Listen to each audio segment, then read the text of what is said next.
Hey everyone. Today we climb into a helicopter where the door is not safety but exposure, and life dangles from a single strap of canvas. The jungle below is alive with fire bullets snapping from tree lines, rockets streaking toward thin-skinned machines, and gunners who lean halfway into the void just to keep their brothers alive. You won't hear about grand strategies or polished generals here, only the roar of rotors drowning out screams, the stench of fuel and blood mixing on the cabin floor, and the laughter of men who joke about death because it's the only way not to lose their minds. This isn't about maps or shifting front lines. It's about hot landing zones where survival was measured in seconds, monkey straps that held back the abyss, and the strange brotherhood forged by those who lived suspended between sky and jungle. If you want raw stories of courage, recklessness, and the terrifying reality of war from above, hit like and subscribe. And in the comments, tell me, where are you watching from? And would you dare to lean out of that door now? Strap in tight and join me on the ride into the terrifying world of Vietnam's door gunners. As the Huey thrums beneath you, a living, breathing metal beast, you feel the vastness of the jungle spread out, an endless green carpet woven with shadows and secrets. Your left arm, your legs, nearly half your body, dangles outside the aircraft's open maw.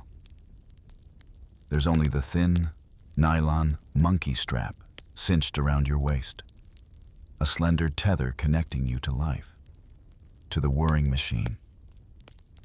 You become acutely aware of its subtle tension, a constant, gentle pressure that is both comforting and terrifying in its simplicity.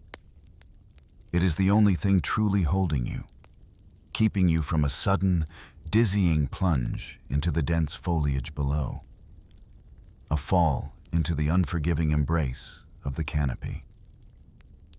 You breathe deeply, feeling the warm, humid air rush past your face, tangling in your hair.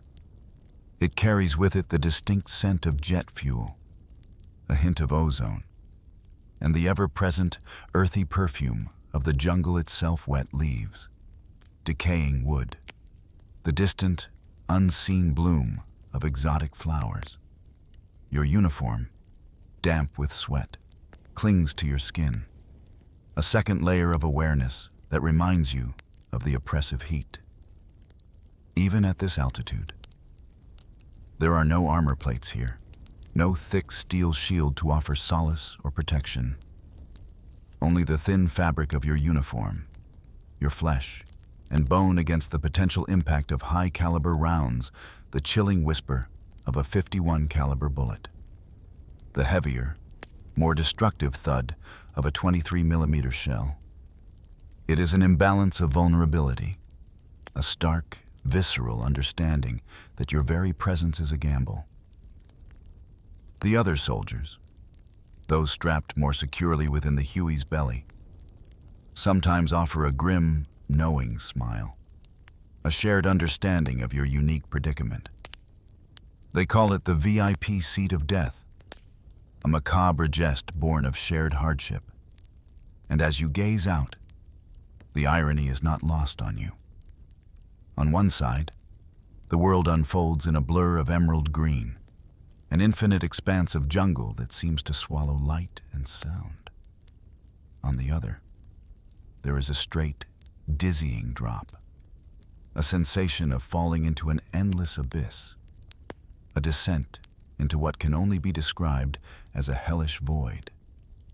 You are, in this moment, a lord of the sky, commanding a terrifying power from your perch, the mighty M60 cradled in your hands, ready to unleash a torrent of fire. Yet, simultaneously, you are a flying bullseye, an exposed target, vulnerable to every unseen threat. The paradox settles in your chest like a heavy stone. There's a curious entry from a diary, scribbled in the quiet moments between missions. I laughed at the wind, feeling its playful tug against my face. Yet my heart shook like bamboo in a typhoon. This encapsulates the experience perfectly. A mixture of exhilaration and an inescapable, internal trembling.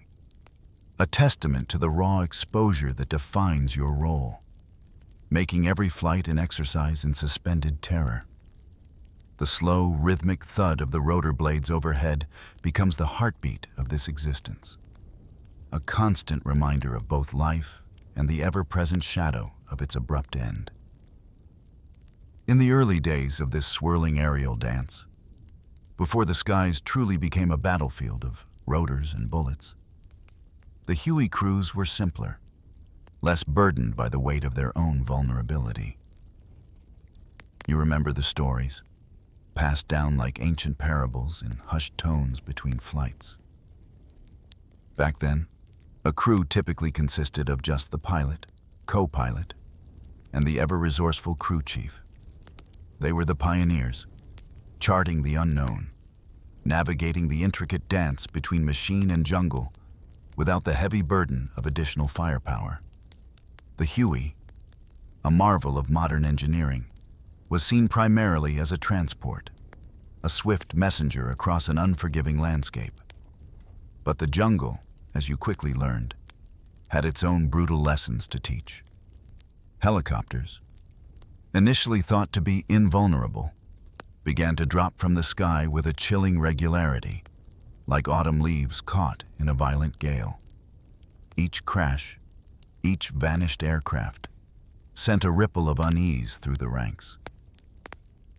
It became clear, with a sobering clarity, that these flying machines, however agile, were desperately in need of more side firepower, a means to defend themselves against the unseen threats that lurked within the dense canopy. The enemy, agile and determined, quickly adapted to the aerial advantage, learning to hide, to ambush, and to bring down these winged predators with surprising efficacy.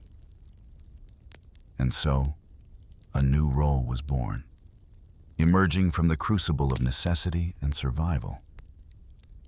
They called the first iteration the shotgun rider. This was not a formal position, but rather an urgent, improvised solution. You imagine them, these early pioneers, sitting precariously, half outside the fuselage, an M14 or M16 clutched in their hands, straining to spot the elusive enemy, their bodies exposed to the wind and the looming threat. It was a crude beginning, a desperate measure, born of the immediate need for defensive fire. The sheer act of flying like this, exposed and vulnerable, was a testament to the urgency of their situation. The irony, a cruel twist of fate, was that in those frantic early months, more men were lost to the sheer mechanics of falling out of the aircraft than to enemy bullets. The wind, unseen and unrelenting, became an adversary in itself, tugging and pulling, threatening to snatch a man from his perch and cast him into the green maw below. You can almost feel the chilling rush of air, the sudden lurch, the heart-stopping moment of losing balance. Some, incredibly, were saved by the improvised straps, their bodies swinging wildly in the open air, a terrifying pendulum of life and death.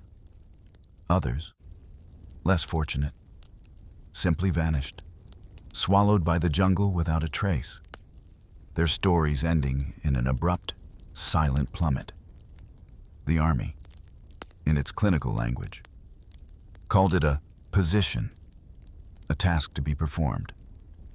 But to the men who occupied that precarious space, the men who truly understood the brutal reality of their exposure, it was often whispered, with a grim, knowing smile, as paid suicide.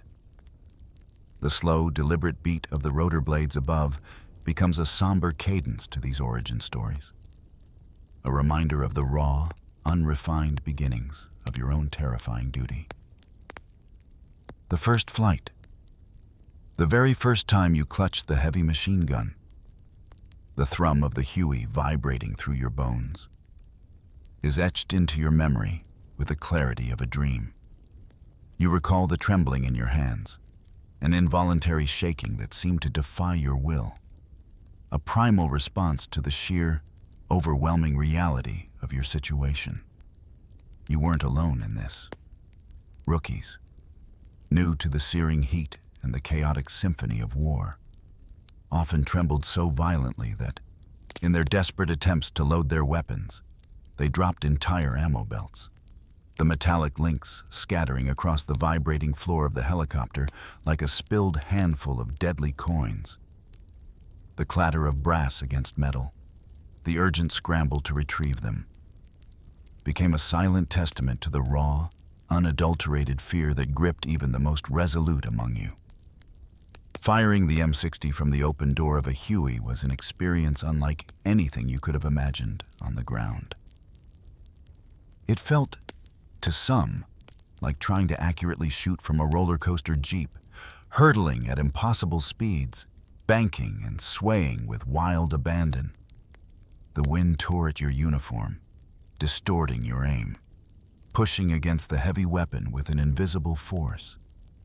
The target, when it appeared, was often a fleeting glimpse in the blur of green, a shadow amidst the leaves, demanding an impossible precision from an unstable platform. You learned quickly that the rules of engagement on solid ground simply did not apply here. In this swirling, vibrating world of air and noise, there's a strange, unsettling truth about the firefights in the air. You almost never hear the enemy's shots. The deafening roar of the rotor blades. The cacophony of your own M60 creates an acoustic bubble, a protective shroud that muffles the sound of incoming fire. Instead, your first chilling indication that you are under attack comes not from sound, but from sight. Suddenly, inexplicably, holes begin to appear around you, small, neat punctures in the aluminum skin of the Huey, shattered fragments of glass in the cockpit, sudden tears in the fabric of the seats. Each new perforation is a silent, terrifying testament to the unseen enemy, a direct and undeniable proof of their proximity.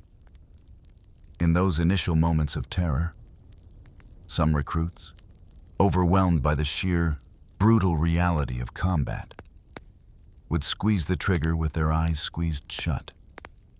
A desperate, reflexive act born of sheer panic. Their bodies would tense, their breath catching in their throats, as they sprayed bullets blindly into the green, hoping only to repel the unseen menace.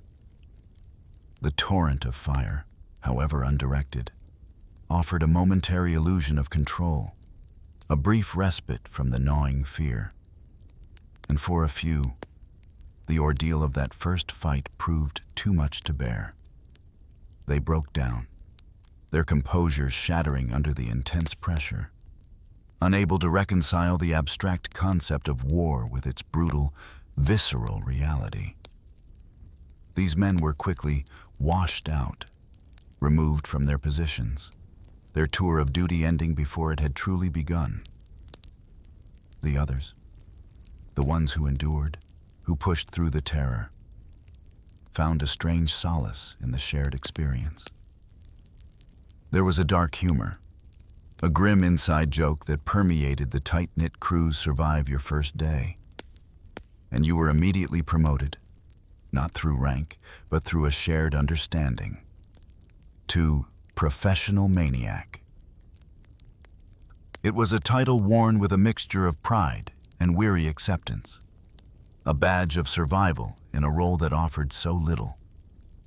The calm, rhythmic thrum of the rotor blades, which once felt like a countdown to doom, now begins to settle into a familiar, almost comforting drone, a constant companion in this harrowing initiation. The open doorway of the Huey, a frame around a world of chaos, became your window to an array of missions, each carrying its own flavor of peril and purpose. You learned to distinguish the subtle nuances, the unspoken demands of each task, as the slow, steady beat of the rotors carried you across the vast, undulating landscape. Perhaps the most visceral, the most emotionally charged, were the medevac runs. These were not flights of calculated strategy, but desperate dashes into the very heart of darkness, into kill zones where the fight raged fiercest. You flew directly into the thick of it, the only objective being to pull out the wounded, the broken, the dying. Your M60 would blaze, a defensive shield against the invisible snipers and machine gunners, while below, frantic hands dragged bloodied forms onto the helicopter's floor. The sense of urgency was a palpable thing, a knot in your stomach, a frantic beating in your chest. You understood, with a clarity that stung, that every second counted, that your bullets were the thin line between life and death for those desperate souls below. Then there were the supply drops, a seemingly mundane task that often devolved into moments of absurdity. You'd hover, the rotor wash kicking up dust and debris, as boxes of vital supplies were kicked out onto waiting troops. But sometimes, as you watched, you'd see a frantic wave from below, a gesture of frustration. Then, with a mixture of disbelief and exasperation, you'd watch as those same troops tossed the boxes back into the swirling wind. A furious shout, audible even over the rotors, "Wrong damn boxes." It was a small, almost comical frustration amidst the larger, ever-present threat of combat. A stark reminder of the logistical challenges in a chaotic war. Infantry support missions were a different beast entirely. Here, your role transformed from defender to aggressor, a sweeping hand of fire from above. Your orders were often vague, simply spray bamboo and pray something bleeds. You'd lean out, the wind buffeting your face, and unleash a torrent of lead into the dense tree lines, hoping that amidst the rustling leaves and splintering wood, you might silence an enemy position, or at least suppress their fire, giving the ground troops a crucial moment of respite. It was a blind fury, a desperate attempt to gain an advantage in a fight where the enemy was often unseen. A ghost within the green. The sky itself, during these missions, often transformed into a marketplace of chaos. The constant roar of the rotors mingled with the staccato bursts of gunfire, yours, the enemy's, the distant thud of artillery. Over the intercom, a frantic chorus of screaming voices would chatter, relaying urgent commands, panicked warnings, and clipped reports. To make sense of this auditory maelstrom, a clock system was universally adopted, a simple, elegant solution to impossible communication. "Enemy at 3 o'clock," a pilot would yell, and you knew instantly to swing your weapon to your right, your eyes scanning the horizon. Yet, even this system, designed for clarity, led to absurd moments, misheard commands, or perhaps just the sheer, overwhelming stress. Sometimes resulted in unintended targets. You heard tales, or witnessed firsthand, the momentary confusion that led to blasting an innocent mango tree, or a cluster of banana plants, a fleeting moment of misplaced aggression in a world already overflowing with it. The slow, rhythmic pulse of the Huey's blades, always present, now seems to beat in time with the frenetic energy of the battlefield. A constant underscore to the airborne ballet of death and survival. In your precarious perch, half suspended between the open sky and the dense jungle, your most faithful companion, indeed, your most vital partner, was the M60 machine gun. It felt like an extension of your own arm, a heavy, yet surprisingly balanced instrument of destruction. You knew its weight intimately, around 22 pounds, a substantial piece of metal, yet one that you could maneuver with practiced ease. Despite the buffeting winds and the helicopter's constant sway, its rate of fire was staggering, between 500 and 650 rounds per minute. A constant, deafening roar when unleashed. A sound that became synonymous with both defense and offense. The ammunition belts, long and heavy, were draped around your neck and shoulders, like grim necklaces of doom. Each round, cold and metallic against your skin, was a promise of fire, a testament to the raw power you wielded. You learned to manage their weight, to guide them smoothly into the weapon, ensuring a continuous flow of destruction. These belts were not merely supplies, they were your lifeblood, your voice in the chaotic symphony of war. Occasionally, you would encounter the beast known as the minigun. This was a different order of power entirely, a weapon that commanded respect and instilled terror. Its 6 barrels, rotating with hypnotic speed, could unleash an astonishing 6,000 rounds per minute. When it fired, the sound was not a roar, but a terrifying, sustained buzzsaw, a relentless tearing of metal that seemed to shred the very air itself. The sheer volume of fire was overwhelming, capable of turning an entire tree line into splinters in mere seconds. It was a weapon of absolute devastation, a force of nature that transformed the air into a storm of lead.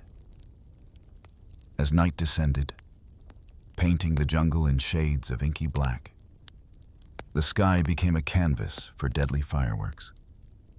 Every 5th round in your belt was a tracer, a glowing projectile that arced through the darkness, leaving a luminous trail in its wake. These bright streaks of light, orange or green, were mesmerizing and terrifying in equal measure.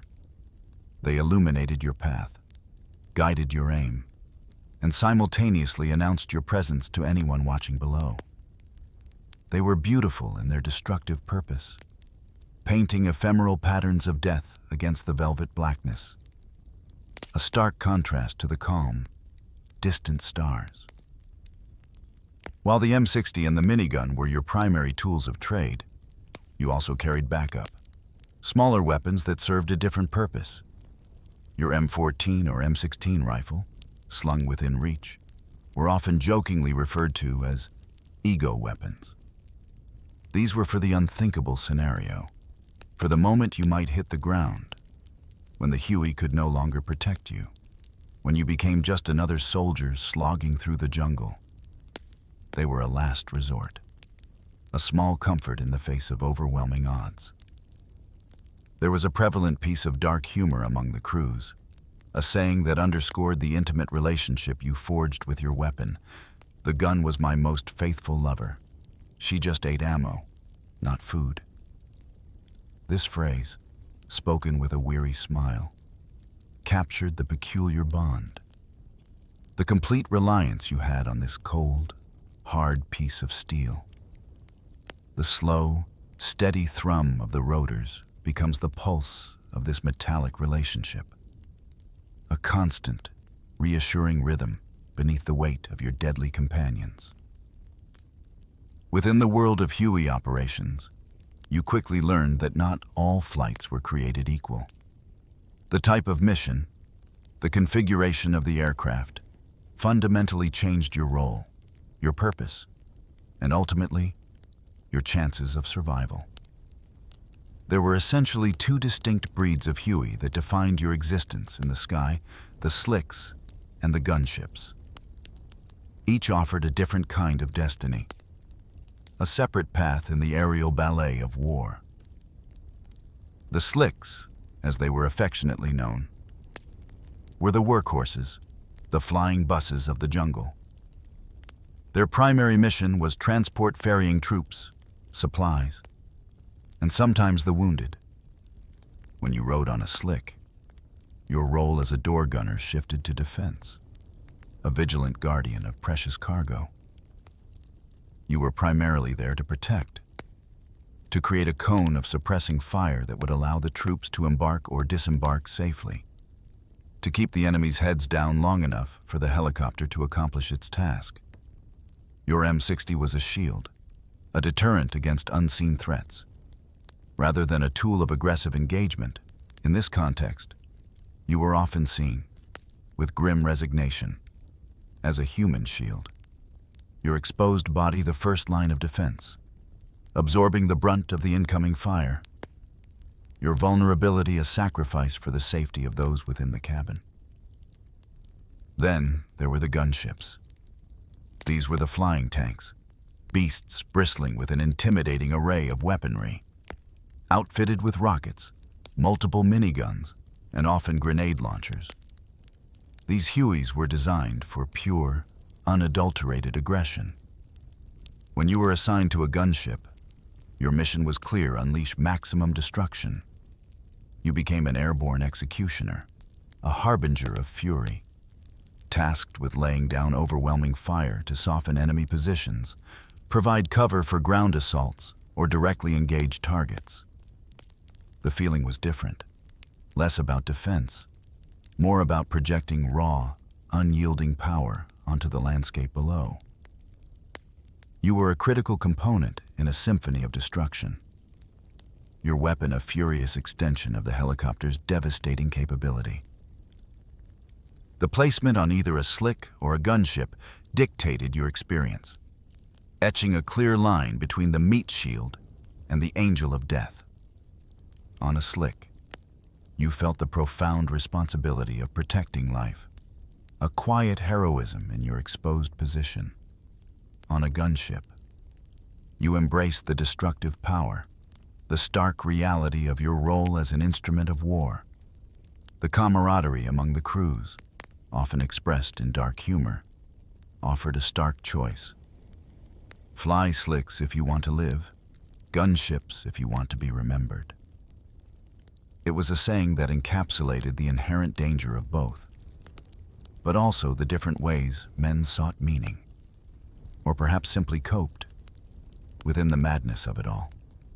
The slow, rhythmic pulse of the rotor blades, a constant companion, now seemed to beat with a subtly different intensity, reflecting the unique purpose of each flight, each journey into the heart of the jungle. The very idea of accuracy, as understood on a static firing range, dissolved into a distant fantasy the moment your feet left the ground. From your open doorway, the Huey became a carnival ride, shaking and swaying, pitching and rolling with every gust of wind, every evasive maneuver. You gripped the M60 its weight, a familiar anchor in the tumultuous air. But you knew that true precision was an illusion. The helicopter didn't just move, it vibrated with a furious energy, a living entity that defied stillness. The theory, taught in the calm, measured tones of training, suggested careful, controlled bursts of 5 to 7 rounds. This was the ideal, the tactical approach for conserving ammunition and achieving methodical suppression. But reality, as it always did in this unforgiving landscape, had its own, far more brutal lesson to impart. When the enemy's fire began to rip through the air around you, when the holes appeared like sudden, malignant stars on the fuselage, theory evaporated, instinct took over. The reality was simple, visceral. Hold the trigger until the belt runs dry. It was a desperate, unthinking spray of lead, a deafening torrent of fire aimed at the perceived threat, a primal scream of self-preservation. You learned the lead target technique, a skill born of necessity and swift calculation. You couldn't shoot where the enemy was. By the time your bullets reached their destination, the helicopter's movement, and often the enemy's, would have rendered that point empty. Instead, you had to anticipate, to shoot where the enemy would be. A fleeting moment of prescience in the chaos. It was an art form of estimation, a complex three-dimensional chess game played at terrifying speed. You would trace the invisible arc, the path of the enemy, and send your bullets ahead, hoping that fate and your quick reflexes would align. From the tree lines below, often as you approached or departed a landing zone, the enemy would open up, spraying their AK-47s in frantic bursts. A deadly rain of bullets against your vulnerable aircraft.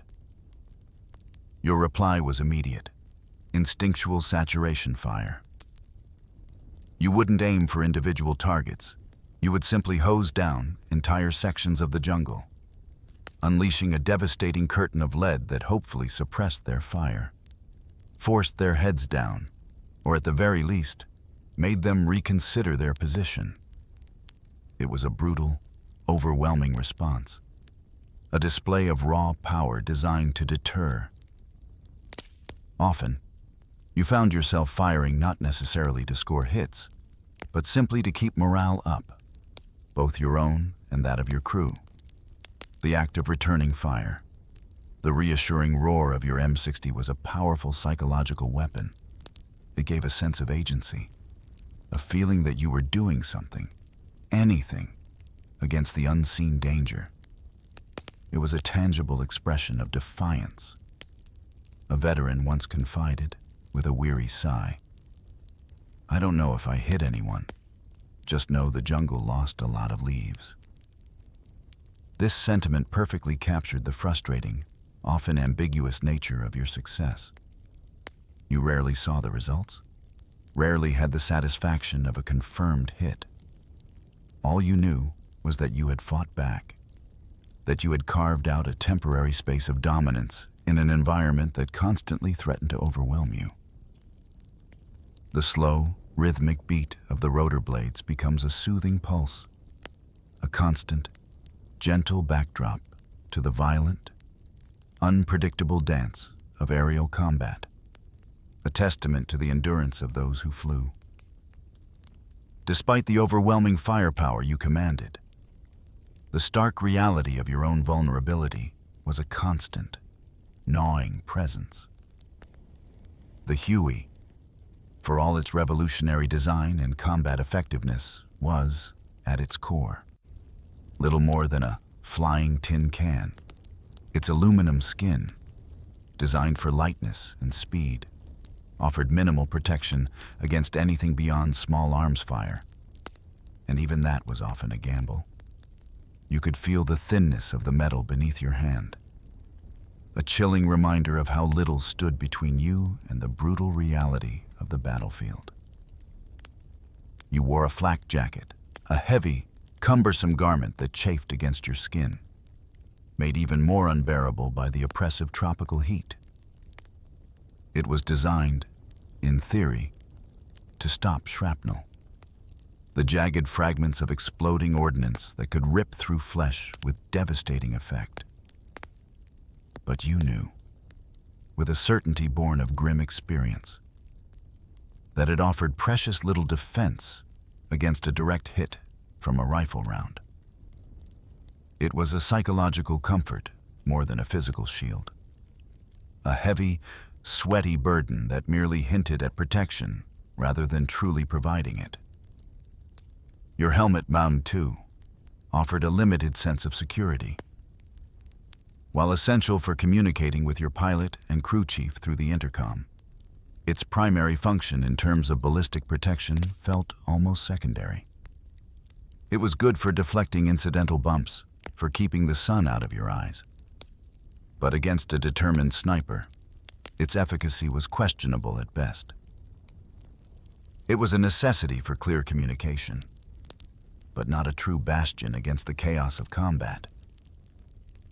Then there were the chicken plates heavy, ceramic armor inserts designed to be placed in your flak jacket, offering a stronger defense against direct hits. In theory, they were a lifesaver. In reality, they were so incredibly heavy, so cumbersome in the already cramped and stifling confines of the Huey, that most gunners simply refused to wear them. The added weight restricted movement, exacerbated the heat, and made an already demanding job even more physically draining. The trade-off felt too great, the burden too significant for a protection that was still far from absolute. In a desperate, almost superstitious act, some men would tuck Bibles under their shirts, believing the sacred text offered a spiritual, if not physical, layer of defense. It was a poignant gesture, a silent plea for divine intervention, transforming the thin paper and leather into a cheap armor against the impossible odds. It spoke volumes about the psychological toll, the need to find comfort and protection wherever it could be imagined. The ultimate, brutal truth was that only luck, pure, unadulterated chance, truly stopped the bullets. No amount of flak jacket, no ceramic plate, no sacred text could guarantee safety. You were exposed, fundamentally vulnerable, and your survival often hinged on a fraction of an inch, a split second of timing, or the fickle hand of fate. The slow, rhythmic thrum of the rotor blades, a constant vibration through the thin metal, seemed to mock the idea of true protection, a steady reminder of the constant dance with chance, the relentless gamble of your existence. From your open doorway, as the Huey performed its intricate aerial dance, you were more than just a gunner. You were the crew's radar, their organic sensor, the eyes that ceaselessly scanned the verdant expanse below. Your gaze, honed by countless hours of vigilance, was a vital component of the aircraft's survival. The jungle, a living, breathing entity, was also a master of concealment, and your task was to peel back its deceptive layers, to spot the subtle anomaly, the telltale sign that hinted at danger. The Viet Cong, masters of guerrilla warfare, were almost impossibly camouflaged. They blended seamlessly into the dense foliage, becoming one with the shadows and textures of the landscape. They weren't just hidden, they were often disguised, adopting the innocent appearance of civilians working in rice paddies or tending to their simple villages. You learned to look for patterns that were subtly wrong, a flicker of movement that seemed unnatural, a glint of metal that shouldn't be there. Every shadow became a potential hiding place, every cluster of trees a possible ambush point. This was a war fought with raw eyeballs, without the aid of modern technological marvels. There was no night vision, no thermal imaging that could pierce the darkness and reveal the heat signatures of hidden enemies. There were no drones, no unmanned aerial vehicles sending back detailed reconnaissance. It was simply you, your sharpened senses, and the vast, unforgiving jungle. Every decision, every instinctual sweep of your M60 had to be made in mere seconds, often based on a gut feeling, a fleeting glimpse that your mind processed with astonishing speed. The pressure was immense, the consequences of a wrong judgment potentially catastrophic. This constant vigilance, this need for split-second decisions, often came with a heavy, unspoken burden, the tragic reality of civilian casualties. In the blur of a rapidly developing firefight, distinguishing friend from foe, farmer from fighter, became an agonizing dilemma. The lines blurred, the images fused, and sometimes, inevitably, innocent lives were caught in the crossfire. These moments, these devastating errors, haunted many a gunner for life, casting long, dark shadows long after the sound of the rotors faded. There was a dark, cynical joke that circulated among the crews, a coping mechanism for the impossible choices they faced. Banana tree moves, Eels, Charlie, shoot first, apologize later. It was a grim simplification, a way to articulate the brutal calculus of survival in a confusing, morally ambiguous environment. While never truly meant as an instruction, it reflected the sheer difficulty, the crushing weight of having to make life or death decisions in an instant, with imperfect information, where hesitation could mean your own demise. The slow, rhythmic thrum of the rotor blades becomes a soothing mantra, a constant sound that accompanies the relentless, searching gaze, a backdrop to the quiet, terrifying hunt. Among the many terrifying scenarios you faced, perhaps none stirred a deeper sense of dread and focused adrenaline than landing in a hot LZ. An LZ, or landing zone, was a designated area for inserting or extracting troops. A hot LZ meant one thing: the enemy was waiting, watching, prepared to unleash a torrent of fire the moment your skids touched down. It was akin to driving a bus, a slow, lumbering target, straight into a pre-planned ambush, knowing full well the trap was sprung. As the pilot initiated the descent, the air would thicken with an almost palpable tension. Your senses would sharpen, every fiber of your being screaming with heightened awareness. You'd lean out, your M60 already spitting fire, spraying non-stop into the tree line, into the suspected enemy positions.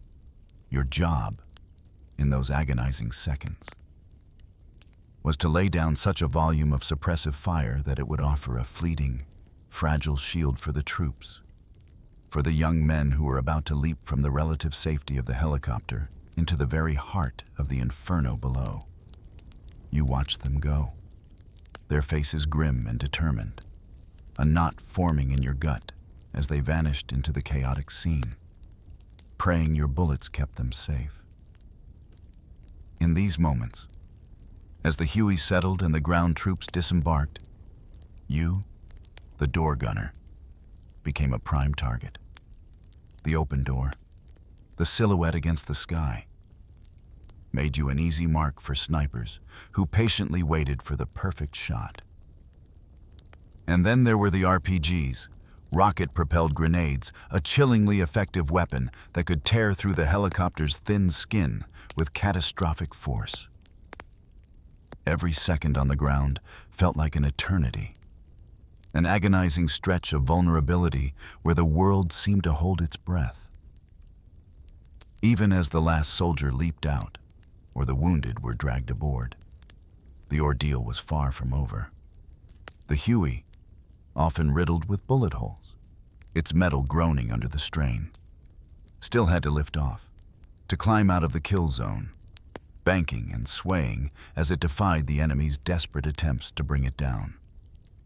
You could hear the muffled thwack of rounds hitting the fuselage, feel the subtle shudder of impact, knowing that each one was a potential catastrophe. The adrenaline coursed through your veins, a bitter taste in your mouth, until the helicopter gained altitude and the immediate danger began to recede, leaving behind a lingering tremor in your hands.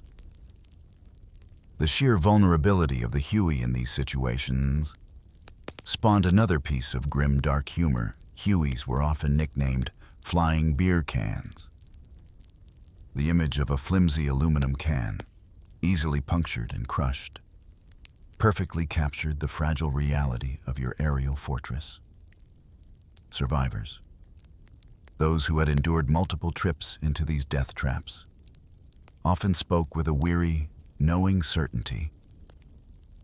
After a few hot LZs, you've got a passport to hell. It wasn't a wish for damnation, but a recognition of the profound psychological toll, The way these experiences branded your soul with the indelible mark of absolute terror and survival. The slow, rhythmic pulse of the rotor blades, which had been a frantic drumbeat of dread during the descent, gradually mellows into a soothing, almost hypnotic rhythm as you climb to safety, carrying the echoes of the chaos away into the open sky. Beyond the roar of gunfire and the terror of incoming rounds, there was another, more subtle layer of chaos within the Huey, the relentless, often painful deluge of spent brass casings. As your M60 spat fire, the empty bullet shells, hot and gleaming, would eject from the weapon in a continuous stream. For first-timers, the sheer volume was astonishing. You would find yourself, after a particularly intense firefight, standing knee-deep in a shimmering carpet of spent brass, the metallic residue crunching under your boots. It was a bizarre, almost surreal landscape within the confines of the cabin. A golden, metallic river flowing around your feet. These casings, ejected at blistering temperatures, would bounce and roll across the vibrating floor like 1,000 fiery coins. They found their way into every crevice, every corner, and often, inevitably, onto your skin. The contact was a sharp, stinging burn, a sudden jolt of pain that made you wince. Even amidst the larger dangers, you'd feel them dropping onto your forearms, down the back of your neck, even into the folds of your uniform. Each hot touch a miniature torment. It was a constant, irritating companion to the cacophony of battle. The gunners, with their ever-present gallows humor, would sometimes joke about slipping on golden floors. The imagery was stark and vivid, a battlefield covered not in blood, but in the gleaming, lethal byproduct of your own weapon, transforming the dirty, utilitarian floor of the Huey into a deceptive, dangerous surface. The accumulation of brass could indeed make the footing treacherous, adding another, albeit minor, hazard to your already precarious position. Even the pilots, insulated somewhat from the direct spray of brass, sometimes voiced their complaints. The rolling casings had a mischievous way of finding their way into the cockpit, bouncing off critical controls, or even becoming lodged in mechanisms. It was a distraction, an annoyance, a small but persistent disruption in the tightly controlled environment of the front cabin. The air within the Huey, already thick with the smell of gunpowder and aviation fuel, would grow hotter, transforming the entire cabin into a furnace of sound, fire, and rapidly ejecting metal. It was an environment of sensory overload, a crucible of steel and lead. And, of course, there was another grim piece of dark humor, a final, cynical punchline to the ordeal of the brass. If brass didn't kill you, Charlie might. It was a wry acknowledgement that even the detritus of your own defense could be a minor threat, a way of underscoring the omnipresent danger from every direction. The constant, rhythmic thrum of the rotor blades, a steady beat beneath the clatter and burn of the brass, became a strange kind of lullaby, accompanying the chaotic symphony of hot metal and searing skin. A gentle reminder that even the smallest details of this war held their own unique torments. The war, from your perch in the Huey, was not merely a series of explosions and gunfire. It was a symphony, a cacophony of sounds, smells, and sights that imprinted themselves deeply into your memory, never to be truly forgotten. The overriding sound, the very heartbeat of your existence, was the thunderous roar of the rotor blades. It was a relentless, pulsating beat, vibrating through the air, through the metal of the helicopter, and deep into your bones. This was the omnipresent baseline, the foundation upon which all other sounds of chaos were built. Beneath that thunder, or sometimes piercing through it, was the staccato rhythm of your M60. Rat-a-tat-tat. It would declare a rapid-fire assertion of your presence, a metallic voice that spoke of destruction and defense. This was often joined by the distant, sharper crack of enemy AK-47s, the heavier thump of a mortar round, the high-pitched whine of incoming rockets. It was a terrifying, mesmerizing composition of violence, a relentless soundtrack that defined every moment in the sky. And sometimes, cutting through all of it, a sound that chilled you to the core, human screams, thin and desperate, lost amidst the mechanical fury. The smells were equally vivid, equally insistent. The acrid tang of gunpowder, sharp and metallic, permeated everything. It mixed with the slightly sweet, industrial scent of aviation fuel, an intoxicating cocktail that filled your nostrils. Beneath these, the ever-present smell of your own sweat, a pungent, earthy aroma that spoke of fear, exertion, and the relentless tropical heat. And sometimes, terrifyingly, a new, sickening scent would emerge, carried on the wind, the faint, cloying smell of burning flesh, a stark and horrific reminder of the war's ultimate cost, a scent that clung to your memory long after the mission ended. Veterans, those who had endured countless flights, spoke of the rotor beat staying in their heads forever, even in the quietest moments back at base, in the unsettling silence of night. The ghost of that rhythmic thrum would persist, a phantom vibration in their minds, a constant echo of the experiences endured. It became an indelible part of their being, a permanent souvenir of their time in the open doorway. As the Huey hovered or swept low, the powerful rotor wash, the invisible force churned by the spinning blades, would blast downwards, a miniature storm unleashed upon the jungle. You'd watch, with a detached fascination, as villagers' hats were torn from their heads, their laundry, hung out to dry, sent swirling wildly into the air, a momentary, almost comical disruption in their daily lives. It was a fleeting interaction, a sudden, powerful reminder of your presence, an airborne disturbance in a quiet, grounded existence. When night fell, the chaos took on a new, mesmerizing beauty. The tracers from your weapon, and those from the enemy, painted the inky blackness with vibrant streaks of light. Red, orange, green, they arced across the sky like deadly fireworks, a psychedelic light show of destruction. Each glowing line was a visible trajectory of death, a terrifying yet hypnotic display against the backdrop of distant stars. It was beautiful and horrific, a macabre ballet of light and shadow. The entire experience, with its overwhelming sensory input, earned its own nickname among the troops, Vietnam's live rock concert.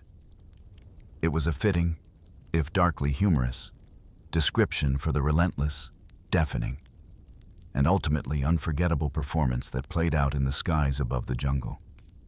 The slow, persistent thrum of the rotor blades, ever present, acts as the conductor of this intense symphony, a steady, hypnotic pulse beneath the chaos and beauty.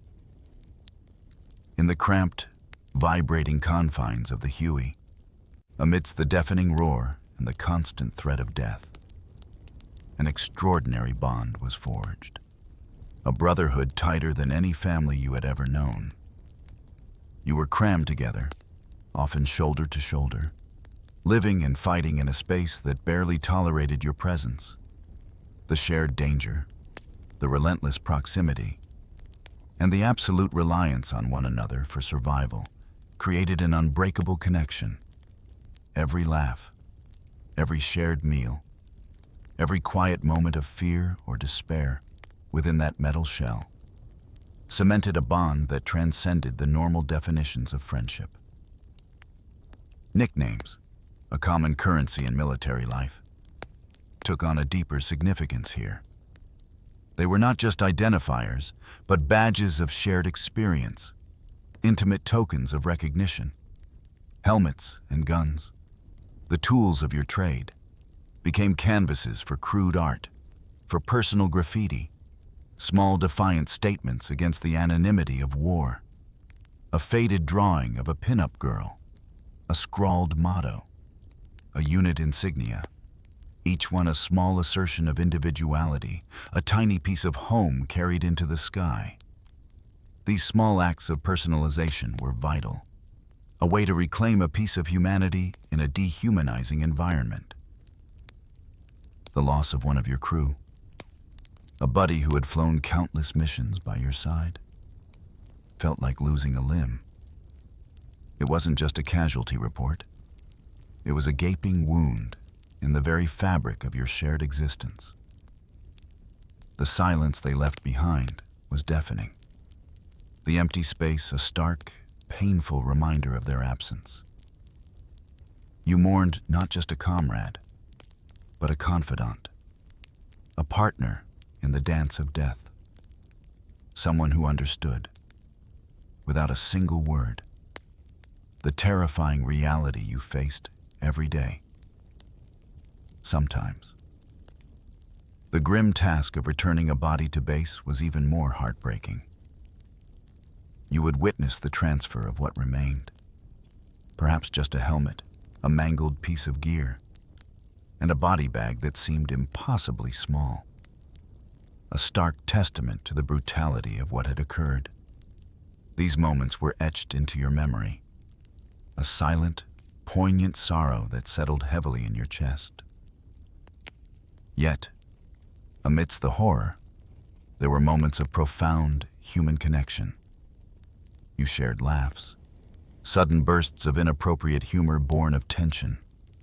You ate meals together, often cold and unappetizing, but transformed into feasts by the shared company.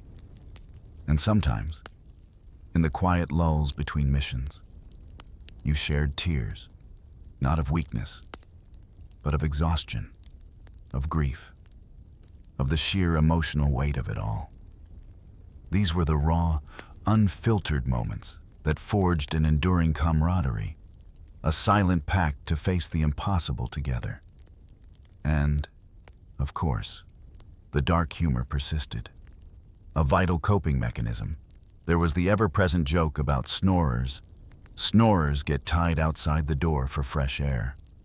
It was a light-hearted jab, a way to release tension, to find a moment of levity in an otherwise grim reality. But it also subtly acknowledged the incredible closeness, the forced intimacy of your shared existence in the sky. The slow, rhythmic pulse of the rotor blades, a constant, soothing drone, becomes the silent witness to this profound brotherhood, a gentle echo of the unbreakable bonds forged in the crucible of air and fire. The ingenuity born of necessity in the field was a constant marvel, transforming the standard Huey into a bespoke, often haphazard, machine of survival. Faced with unrelenting threats and often lacking formal solutions, the crews became master improvisers, turning ordinary objects into instruments of defense. You saw it everywhere, this relentless creativity, this drive to adapt and overcome. Protection, or the severe lack thereof, was a primary concern. Standard armor was insufficient, often non-existent where it was needed most.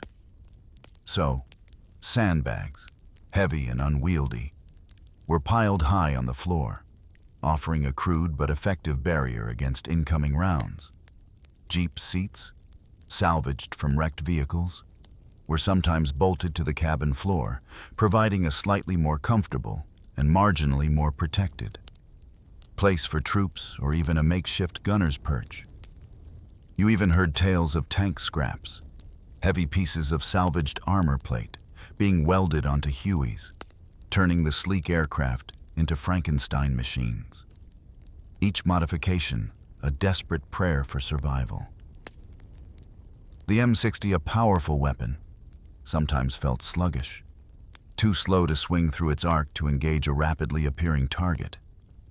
So, bungee cords, those simple elastic ropes, were strapped to the machine guns. These cords provided a spring-like tension, assisting the gunner in pulling the heavy weapon quickly from one side to the other, making for faster swing arcs and quicker target acquisition. It was a small but vital modification, giving you precious milliseconds in a fight where every second counted. When the guns jammed, as they inevitably did in the dust and grime of combat, there was no time for delicate repairs. If your weapon sputtered to a halt in the middle of a hot landing zone, your training might suggest a complex clearing procedure, but necessity dictated raw improvisation. You learned to toss grenades by hand, lobbing them out of the open door, hoping the explosion would deter the enemy long enough for your gun to be brought back online. It was a desperate measure, a gamble, but sometimes it was all you had. And when you ran completely out of ammunition, a terrifying prospect in the middle of a firefight, even more outlandish tactics emerged. You heard tales, often recounted with a grim chuckle, of crews tossing empty Coke bottles out of the Huey, hoping the sudden clatter and flash would create enough confusion, enough of a momentary distraction, to buy time for an escape or for ground support to arrive. These were not tactics taught in any manual. They were born in the crucible of direct, terrifying experience.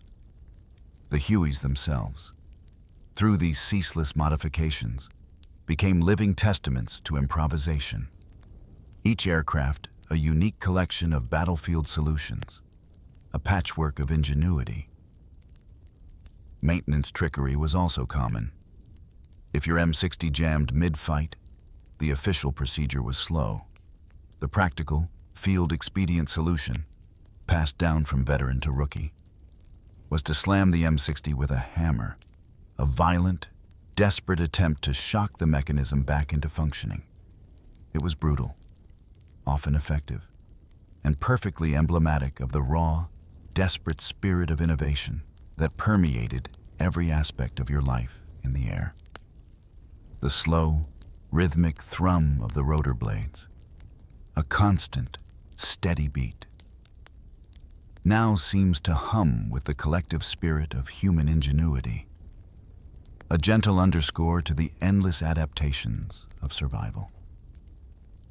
Among the spectrum of your duties, the medevac missions, the flights to retrieve the wounded, stood apart. They were, without hyperbole, suicide missions, direct plunges into red zones, areas of intense, unrelenting enemy fire. The purpose was singular, clear, and universally respected to save lives, no matter the cost.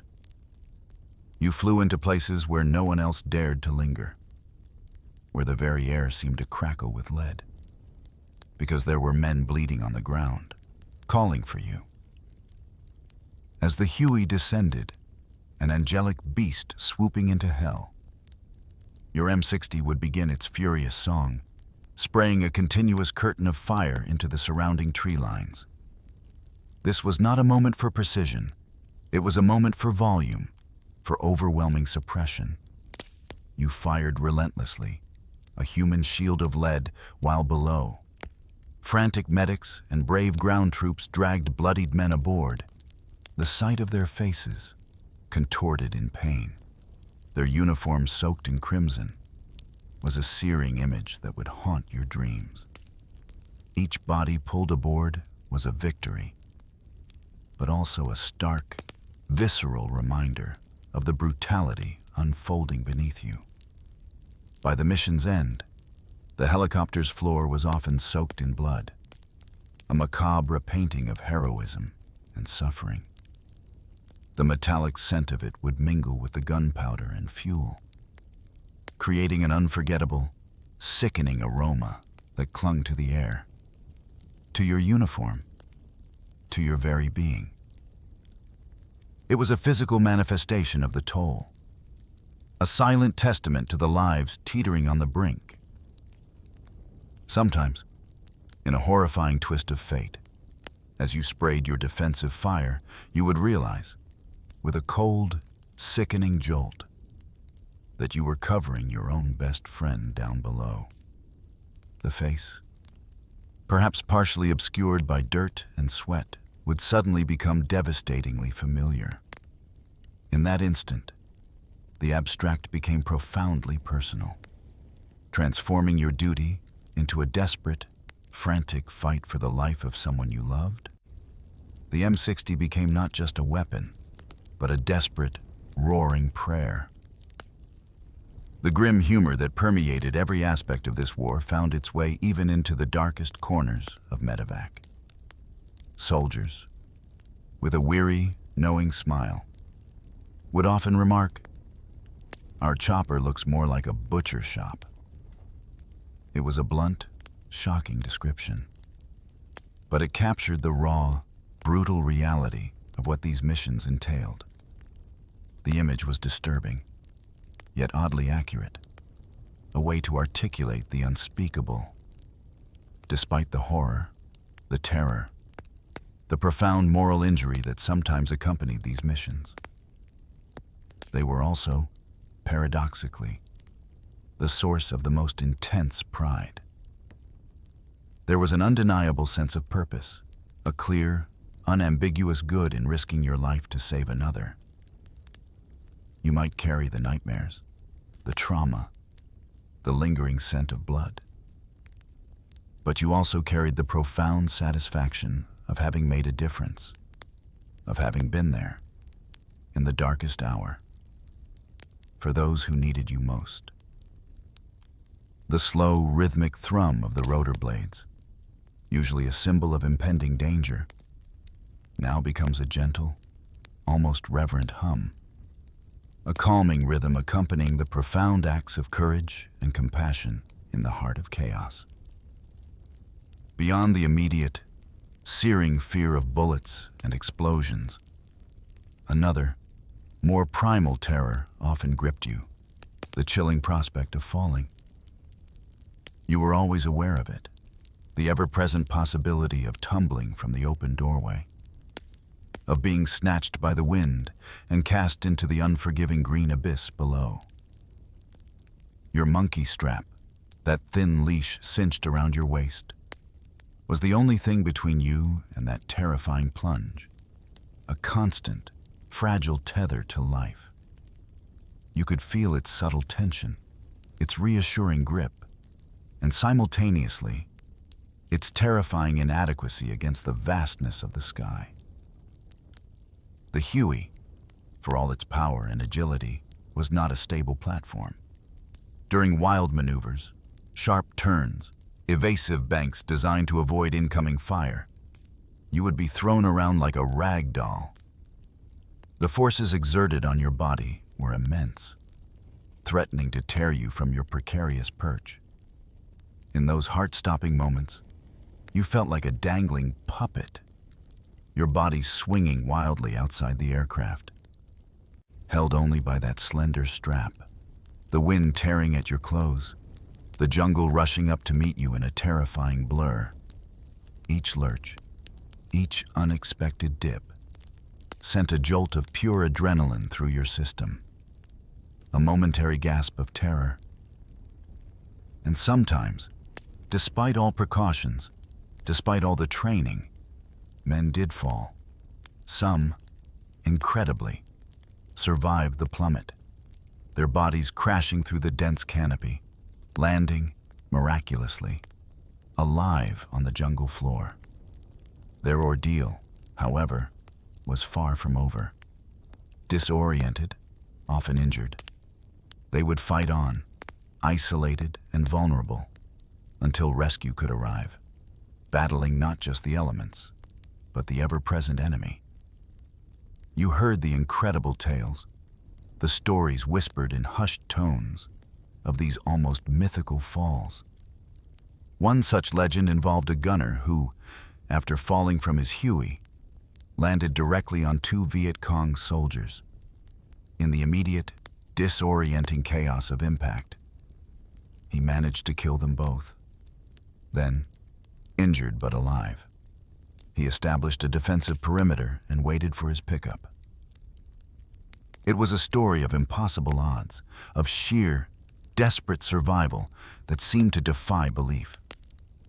Yet it was recounted as fact, a testament to the extraordinary resilience born of unimaginable circumstances. The dark humor, as always, found a way to surface even around this profound fear. Survive a fall, get promoted for free, was a common, wry joke. It was a way to diffuse the terror, to acknowledge the absurdity of such an improbable survival, but also to tacitly admire the sheer grit required. Yet, beneath the jokes, the fear persisted. The fear of falling was often worse than the fear of bullets. Bullets were quick, impersonal, a sudden end. Falling was a slow, agonizing descent, a terrifying, drawn-out experience of helplessness, of watching the world rush up to meet you, a conscious plummet into the unknown. The slow, rhythmic thrum of the rotor blades, a constant vibration that you could feel through your entire body, now seemed to beat with a deeper, more anxious resonance. A gentle reminder of the dizzying height and the ever-present danger of the skyfall. From your unique vantage point, sweeping above the landscape, you saw the war unfold not just between uniformed armies, but in the subtle, often heartbreaking, intersections with civilian life. The Viet Cong, masters of their terrain, melted into the populace with chilling effectiveness. They blended into villages, their fighters often indistinguishable from the farmers toiling in the fields, even from the innocent faces of children playing by their homes. This made your task not just dangerous, but morally fraught, blurring the lines of combat in ways that deeply unsettled you. Every split-second choice became an agonizing dilemma to shoot or to risk being shot. A seemingly innocent figure moving through the trees, a person working a rice paddy. Could they be an enemy combatant, or simply an ordinary civilian caught in the wrong place at the wrong time? The hesitation, that crucial fraction of a second, could be fatal. You had to make instantaneous judgments, often with incomplete information, knowing that a mistake could have horrific consequences. The lines were further blurred by the grim reality that children, sometimes no older than 12 or 13, were also drawn into the conflict. You heard the stories, and occasionally witnessed the terrifying truth of kids hurling grenades at Hueys, their small arms surprisingly effective in the chaotic environment of a landing zone. It was a shattering realization, to see innocence twisted into an instrument of war, to know that even the most vulnerable could pose a deadly threat. This further complicated the already impossible choices, adding another layer of moral despair to your duty. These civilian casualties, the unintended victims of a brutal conflict, became lifelong scars for many gunners. The images, the faces, the silent questions of guilt and responsibility would replay in their minds long after the sounds of the war had faded. These were not just statistics. They were profoundly personal burdens, etching themselves onto the soul.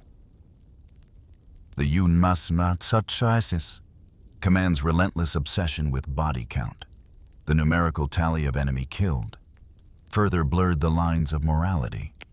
This metric, intended to measure success, often incentivized aggression and made distinguishing combatant from non-combatant even more difficult under pressure.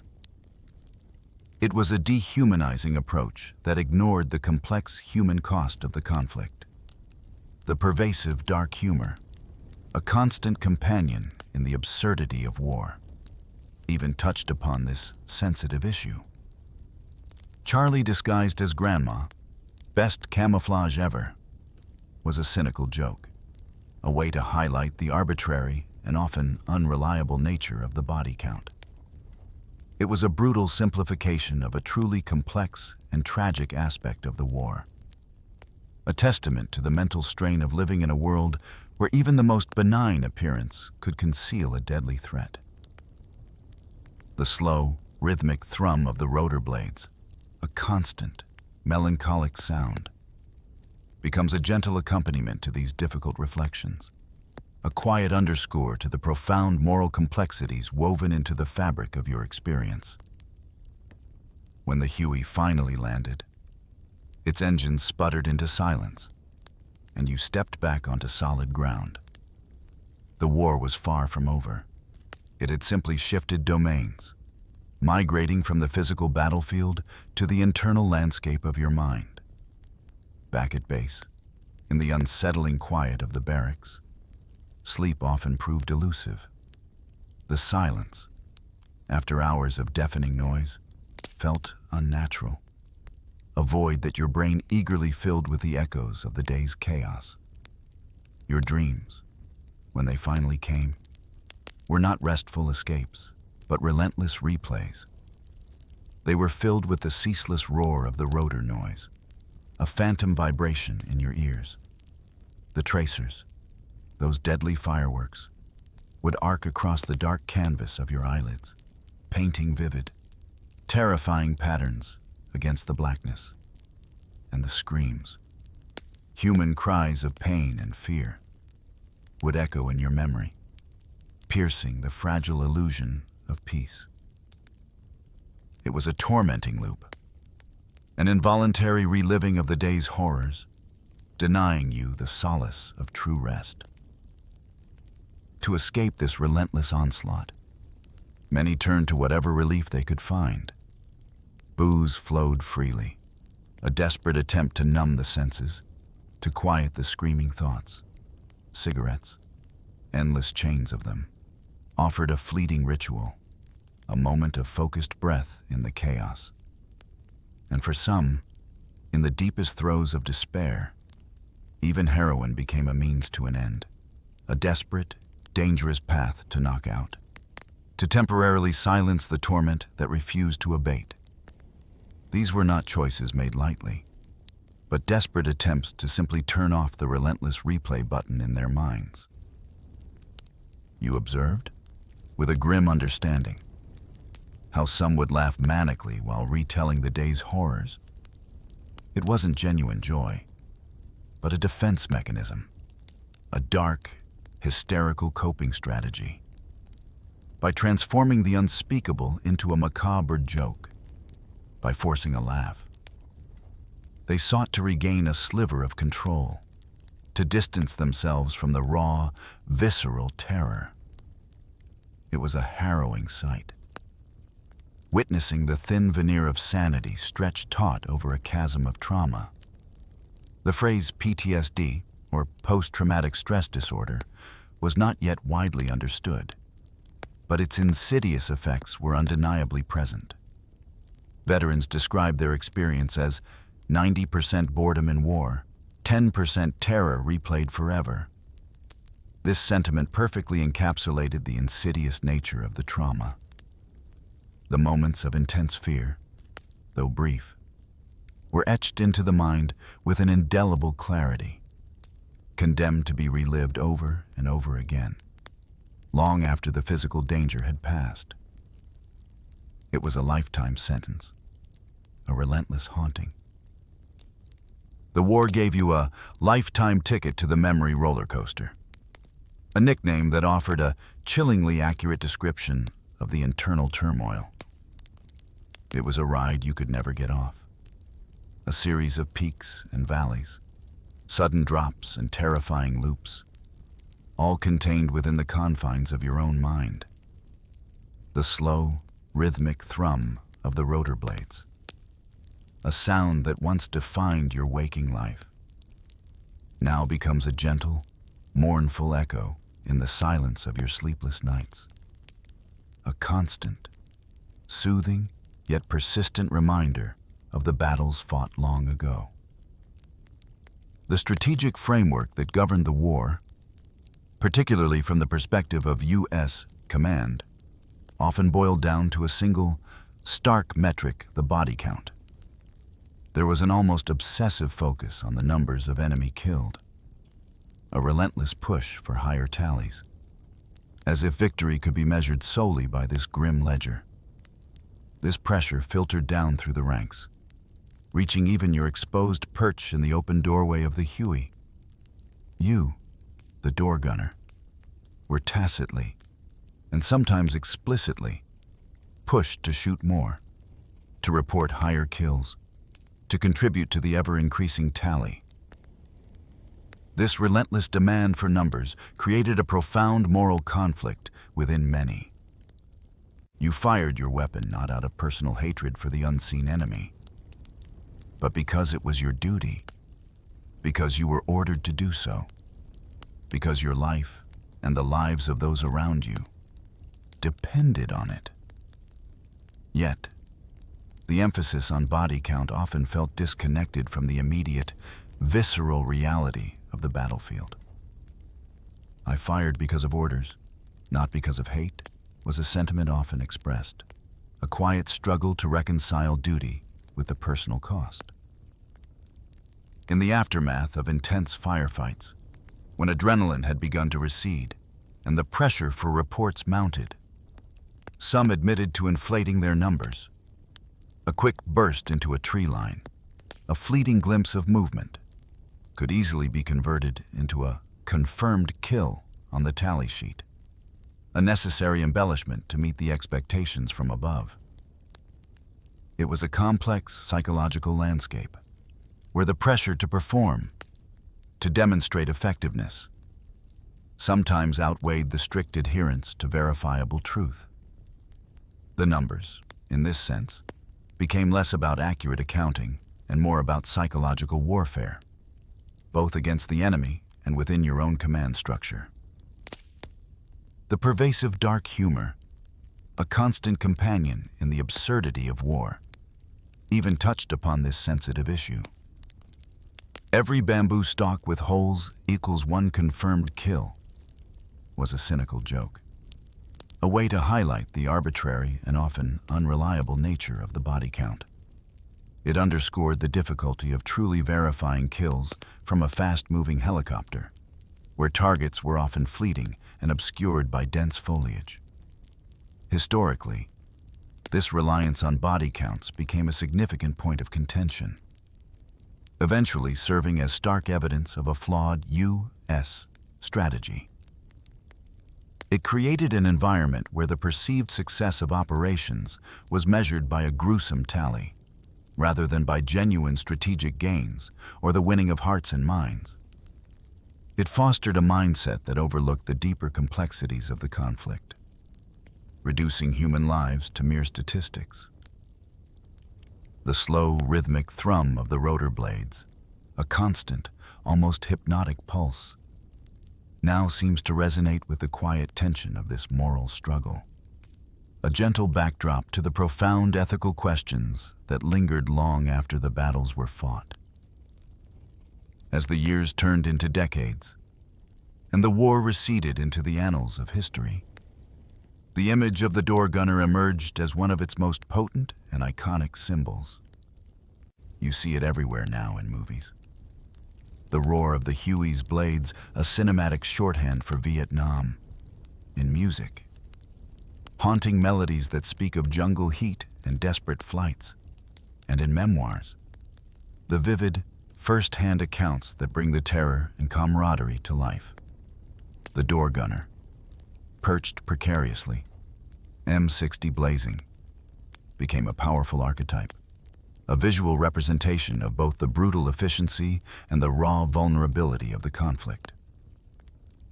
But the true legacy, the deeper, more profound impact, was not found in the silver screen or the pages of books.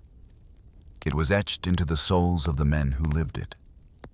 The unspoken, profound legacy was PTSD, a relentless trauma that continued to haunt them long after the last bullet was fired. It manifested as nightmares, as jumpiness, as an inability to reconnect with a world that could not possibly understand what they had endured. The scars were not always visible, but they were deeply felt. Wounds that never truly healed. A constant ache in the quiet corners of their lives. The door gunners became, in a sense, the living statues of the Vietnam War. Their quiet dignity, their haunted eyes, their stories shared in hushed tones, spoke volumes about the sacrifices made and the burdens carried. They bore witness to the war's rawest edges, embodying the paradox of extreme exposure and extreme firepower. They carried the weight of history on their shoulders, silent monuments to a conflict that redefined a generation. For many, the experience was so visceral, so deeply scarring, that they never set foot in a helicopter again. The very sight, the familiar thrum of the rotors, would trigger a cascade of memories, a resurgence of the terror they had fought so hard to suppress. The sky, once their domain, became a place of profound unease, a reminder of the hell they had escaped. Yet, in a testament to the enduring human spirit, some found a way to turn their trauma, their darkest memories, into a unique form of dark humor. It was a coping mechanism, a way to survive the relentless onslaught of memory, to find a sliver of lightness in the unbearable weight of their past. These jokes, grim and knowing, were often understood only by those who had shared the experience, a private language of survival. And so, as the memories drift, like smoke from an old campfire, you hear a final, poignant quote, a whisper carried on the wind. We held the sky, but the sky never held us. It speaks of the fleeting dominance, the momentary power, and the ultimate impermanence of their time aloft. They were masters of a fragile domain, yet the vast, indifferent sky offered no solace, no permanent embrace. It was merely a stage for their harrowing dance, a silent witness to their courage and their suffering.